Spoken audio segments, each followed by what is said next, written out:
Guys, നിങ്ങൾ എൻ്റെ പുറകെ കാണുന്ന ആ കുറേ വയലുണ്ടോ? ഇതൊക്കെ അപ്പനപ്പൂപ്പന്മാരായിട്ട് ഉണ്ടാക്കിയിട്ട സ്വത്താണ്. എൻ്റെ അല്ല, ആരുടെയൊക്കെയോ.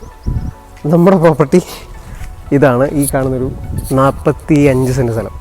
അപ്പോൾ ഞാൻ എൻ്റെ തമിഴ്നാട്ടിൽ പറഞ്ഞ പോലെ നമുക്ക് കഴിഞ്ഞ വർഷം ഒരു 80,000 രൂപയോളം കിട്ടിയ ഒരു ഉണ്ടാക്കി തന്ന സംഭവമാണ് കാപ്പി.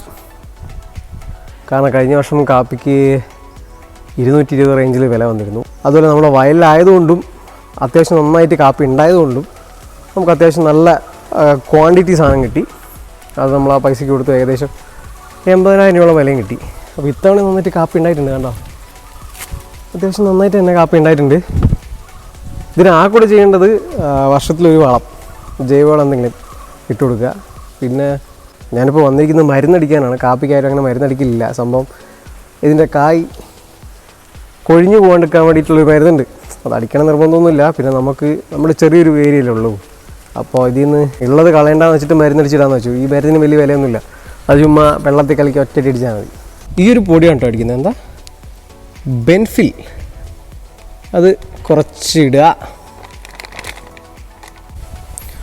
പശ വെറ്റക്സ് അത് കുറച്ച് വയ്ക്കുക. അയ്യോ ഗായ്സ്, വിചാരിച്ച പോലെയല്ല, നല്ല വെയിറ്റ് ഉണ്ട്. ഒരു ബക്കറ്റ് വെള്ളമാണ് ഇപ്പോൾ പുറത്തുള്ളത്. വേണ്ട, ഇപ്പോൾ സ്കൂൾ ബാഗ് തൂക്കിയതിന് ശേഷം ഇപ്പോഴാണ് ഇങ്ങനെ ഇരുന്നത് കേട്ടോ. അപ്പോൾ ഇതും വെച്ച് ഞാൻ ഓവർ വീഡിയോ എടുക്കാൻ നിന്നാൽ ഈ വെയിറ്റ് മൊത്തം താങ്ങി ഞാൻ അവിടെ ചാവലായി.